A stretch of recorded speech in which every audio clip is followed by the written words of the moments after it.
ជំរាបសួរពុកម៉ែបងប្អូនទាំងអស់គ្នាចាបកតពាំងធ្វើជ្រូតដែរណាបងប្អូនប្រចាំទឹកចំតងបងប្អូនអើយល្មមតបានតពាំងបកឲ្យ3 4គីឡូហ្នឹងណាមកបានលុយ1000 2000 5000ហ្នឹងណាអូយឡើងយូរបងប្អូនចាយើងត្រូវបកវាចាស្ងោរវាយើងធ្វើជ្រក់បងប្អូនចាដោយសារតពាំងខ្ញុំវាច្រើនណថ្ងៃហ្នឹងឡើងចិត្ត20គីឡូឡើងទៅផ្សារបងប្អូនតែអត់អស់ទេចាអញ្ចឹងហើយមានតែយកមកធ្វើជ្រក់ឬក៏ត្រាំជូរចារឿងតពាំងនេះមួយយើងសល់យើងបាច់ភ័យថាខ្លាចវាខូចវាខាតអីទេបងប្អូនចាសល់អាចលក់បានស្អែកទៀតអត់ស្រស់ណាតែថ្ងៃហ្នឹងអត់លក់ទេបងប្អូនអាសាលក់អស់ជាង10គីឡូចានៅសល់តិចតួចបងប្អូនចាអាសាយើងត្រូវយកមកធ្វើជ្រក់វិញតែសល់យើងមកធ្វើជ្រក់ឲ្យបងប្អូនចាអញ្ចឹងមុនធ្វើជ្រក់ត្រូវយកទៅលក់សិនបងប្អូនជីកហើយយកទៅលក់ឲ្យបានសិនណា4 5គីឡូឬ10គីឡូអញ្ចឹងតែលក់ថ្ងៃហ្នឹងបាន3 10គីឡូអញ្ចឹងបងប្អូនអរគ្នាចាបាន3 10គីឡូចាហើយតាមទីផ្សារបងប្អូនតពាំងខែនេះយើងធូរថ្លៃมันថ្លៃដូចខែ4ខែ3ខែ2ទេបងប្អូនចាខែនេះយើងថ្លៃយើងធូរថ្លៃច្រឡំចាហើយវីដេអូខ្ញុំថតឡើងវែងតែខ្ញុំកាត់យកមកឲ្យសល់តែ8នាទីអញ្ចឹងណាបងប្អូនអរគ្នាដើម្បីឲ្យបងប្អូនមើលថាเพจខ្ញុំផុសតាតពាំងចាដោយសារខ្ញុំអ្នកលក់តពាំងបងប្អូនអរគ្នាចាគឺខ្ញុំមានតែតពាំងនឹងឯងដែលផុសជូនបងប្អូនមើលចាជាភាពនៅស្រុកស្រែអញ្ចឹងបងប្អូនស្រុកស្រែដាច់ស្រយាលទៀតចាឆ្ងាយពីផ្សារចារាល់ថ្ងៃមានកូនផ្សារទូចមួយនឹងឯងចាតលក់ហ្នឹងយូរលក់ម្ដងទេមួយខែលក់4ដងណាបងប្អូនអរគ្នាតពាំងខ្ញុំចាមើលមួយខែយើងលក់4ដងយើងកាត់ទៅចាបាន10គីឡូ5 10គីឡូចាបើសិនមិន10គីឡូពី10គីឡូលក់លឿនទេណាបងប្អូនអរគ្នាចាតែរសារទីផ្សារបងគាត់មានតូបអញ្ចឹងគាត់មានតូបគាត់ជួលតូបអញ្ចឹងតពាំងគាត់លក់ផឹកល្ងាចមានអញ្ចឹងចាពេលព្រឹកលក់ឆ្នេរច្រើនដល់ពេលថ្ងៃអត់មានអ្នកលក់ទេមានតែ2តូបទេផ្សារហ្នឹងហើយអញ្ចឹងតពាំងគាត់មានលក់ព្រឹកល្ងាចអញ្ចឹងមានជូរផងមាននៅសាផងអញ្ចឹងស្មើម៉ានក៏មានតពាំងហូបដែរមិនដូចពីមុនទេចាពីមុនគេ100ខ្ញុំដល់ផ្ទះឥឡូវគេទៅផ្សារតែគេឃើញចាចាស់ក៏លក់តែ2តូបហើយតូបមួយហ្នឹងលក់តពាំងព្រឹកល្ងាចចាគេឃើញគេតែងពីគាត់ហើយចាបើសារគាត់លក់ប្រចាំហើយខ្ញុំនេះលក់យូរម្ដងចាហើយលក់តែពេលព្រឹកទេពេលថ្ងៃអត់មានលក់ទេអញ្ចឹងណាចាហើយលក់នៅផ្ទះបើសិនមានបងប្អូនគាត់មកទិញអីអញ្ចឹងមីងពូមកទិញអញ្ចឹងក៏លក់នៅផ្ទះអញ្ចឹងណាចាហើយគ្មានអីទេបងប្អូនអើយមានតែពងមាន់ពងទាចាហើយចិញ្ចឹមមាន់តិចតួចគ្រាន់កាប់ហូបចាមាន់ឡូវធូរថ្លៃទៀតចារបស់យើងឲ្យតែរបស់យើងរកបានចិញ្ចឹមបានគឺវាធូរថ្លៃអញ្ចឹងចាមាន់1គីឡូ13 14ហ្នឹងឯងបងប្អូនអើយមាន់ស្រែចិញ្ចឹមឲ្យស៊ីស្រូវស៊ីអង្គឲ្យមិនថាមិនទេឲ្យស៊ីចំណីខ្លះដែរអញ្ចឹងបងប្អូនខ្លះក៏គាត់លាយចំណីតិចកតក់ស្រូវអង្គលាយគ្នាអញ្ចឹងណាបងប្អូនអរគ្នាចាមាន់ក៏ថោកដែរចាហើយតពាំងនឹងដំបងឡាយវាអត់សូវមានក៏លក់បានថ្លៃគួរសមដែរចាឥឡូវនេះគឺថោកមែនតើណាបងប្អូនអរគ្នាចាដោយសារអីបងគាត់នៅផ្សារហ្នឹងគាត់មានបានតុបហ្នឹងគាត់ទិញលក់ប្រចាំដែរចាគាត់លក់មិនអស់គាត់ត្រាំជូរគាត់មានទាំងជូរមានទាំងសាបអញ្ចឹងយើងទៅទិញបន្លែឬក៏ទៅទិញត្រីងៀតទិញអីអញ្ចឹងឃើញក៏ទិញយកមកឆ្លបានអញ្ចឹងពេលល្ងាចឡើងចាព្រោះយើងលក់តាផ្សារលក់តែពេលព្រឹកទេដោយសារកមួនអញ្ចឹងបងប្អូនអរគ្នាចាផ្សារនៅមុខវត្តក្រាំងលាវគឺដោយសារកមួនអញ្ចឹងផ្លូវតកែបថ្មីបងប្អូនចាផ្លូវតកែបជីងផ្លូវចិត្តលេខ3មកចាហើយខ្ញុំលក់នៅផ្សារហ្នឹងឯងពេលវាមិនទៅលក់ហ្នឹងគឺលក់អត់អស់ណាបងប្អូនចាតែពាំង20គីឡូលក់អត់អស់អត់ដល់20បងប្អូន8 10គីឡូលក់អស់ផងលក់បាន3 10គីឡូសល់5គីឡូយកមកផ្ទះវិញបកធ្វើជ្រក់ថតបង្ហាញបងប្អូនចាមកពីផ្សារគ្មានធ្វើអីតែអង្គុយបកតពាំងមកបានបងប្អូនអើយចាចំទឹកចំតងចុកខ្នងចុកដៃចុកជើងនិយាយទៅធ្វើម៉េចការងារយើងមានតែប៉ុណ្ណឹងចំណូលបានតិចតួចចាទុកឲ្យគ្រាន់កូនរៀនបងគួរចាមួយខែតមួយខែហ្នឹងចាបានពីក្អែចែកតវ៉ាវចាបងប្អូនអរគ្នាចាយើងធ្វើម៉េចបើចាយធូ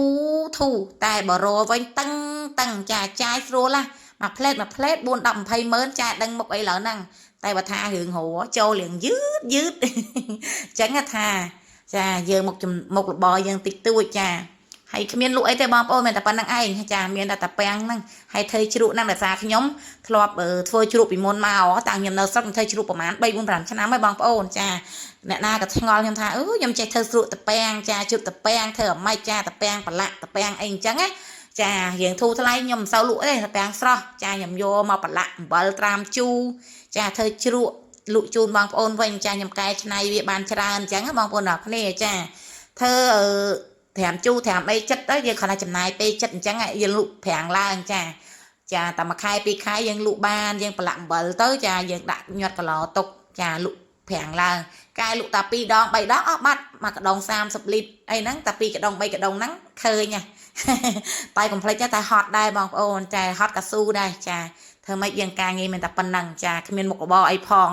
ចាការងារអីអត់ដែរបានធ្វើទេបងប្អូនអើយកុំមុនធ្វើការឲ្យគេហ្នឹងតែឥឡូវលែងធ្វើហើយការងាររោងចក្រមកនៅផ្ទះធ្វើការខ្លួនឯងម្ដងចាហើយហត់ណាស់អាធ្វើការខ្លួនឯងថៅកែខ្លួនឯងកូនចៅខ្លួនឯងនេះចាថាលុយមូលប៉ុន្តែកុំភ្លេចណាអត់មានទេហត់ណាស់បងប្អូនអើយចាម្នាក់ឯងដាំស្លផងតលក់ផងចាដាក់ចំណីមន់ចំណីទាញចំណីជ្រូកផងយេគួរសមដែរចាបើគេថាមេដាដៃ100វាមិនខុសមែននឹងឯងចាមែនតាចាឥឡូវតពាំងយើងចាត់ហើយបងប្អូនចាឡើងទៅរៀបរាប់រឿងវិញឆ្ងាយចាចង់ទឹកភ្នែកណារៀបរាប់ពេកឥឡូវយើងដាក់វាឆ្ងោបងប្អូនចាឥឡូវឆ្ងោឆ្អិនហើយយើងកាត់ទៅបងប្អូនអើយចាតពាំងឆ្ងោឆ្អិនហើយយើងមកថាជ្រក់អញ្ចឹងណាបងប្អូនអ្នកគ្នាយើងដាំទឹកទុកឲ្យត្រជាក់ធ្វើជ្រក់ទៅចាហើយតពាំងដែលឆ្ងោឆ្អិនគឺបែបហ្នឹងបងប្អូនអ្នកគ្នាចាយើងមានអីទេមានតែខ្ទឹមម្ទេសចាដាក់គ្រឿងឲ្យវាដិតមកចាមិនដែលថាខំគ្រឿងទេគឺឆ្ងាញ់ហើយមានគេធ្វើតាមខ្ញុំដែរគេថាគេសួរខ្ញុំថាធ្វើម៉េចអញ្ចឹងណាខ្ញុំក៏ប្រាប់គេតាមដំណើរដើមតងប៉ុន្តែគេធ្វើអត់បានដូចខ្ញុំទេដោយសារអីគេធ្វើចាគេថាចេះ10មិនស្មើនឹងប្រសពមួយបងប្អូនអ្នកគ្នាចាហេតុអីក៏ខ្ញុំធ្វើឆ្ងាញ់គេធ្វើមិនកើតចេះតាន់តាញឡាយអីអញ្ចឹងណាហើយវាជូរផ្អូមអីអញ្ចឹងទៅវាអត់ឆ្ងាញ់អីអញ្ចឹងបងប្អូនអ្នកគ្នាចា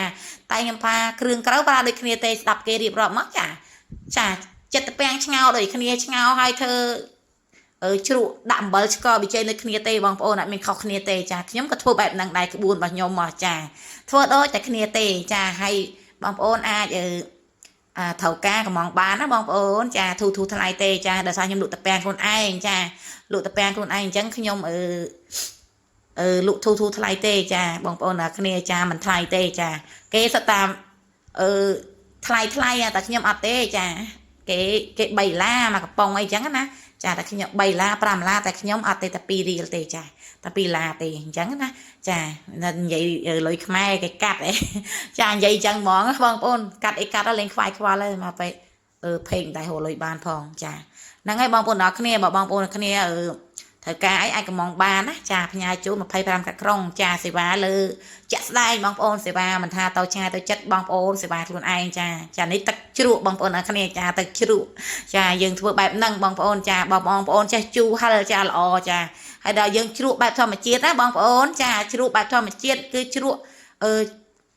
វាជូរធម្មជាតិតែម្ដងគឺយើងអត់មានប្រើសារធាតុអីទេមានតែទឹកចាមានអំបិលស្ករប៊ីចេងតែប៉ុណ្្នឹងឯងចាមានតែស្ករអំបិលប៊ីចេងម្ទេសស្រស់ម្ទេស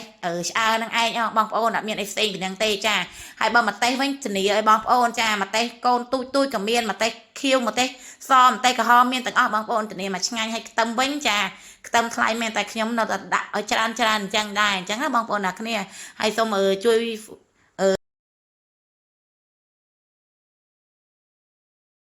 បាច់អីច្រើនណាបងប្អូនមិនជួយទិញក៏ជួយ like ជួយ share ឲ្យខ្ញុំម្នាក់មួយមកបងប្អូនអើយចាធ្វើមិនទេសុខស្រាយមានតែអញ្ចឹងឯងចាហើយដល់ពេលរសជាតិវិញបងប្អូនហូបជាមួយអីក៏បានដែរចាមិនថាត្រីមិនថាសាច់គោឆ្អឹងជំនីឈូកជៀនអីទៅរសជាតិវាគឺឆ្ងាញ់តែម្ដងមានតែប៉ុណ្្នឹងទេវីដេអូខ្ញុំអរគុណជម្រាបលាបាយបាយ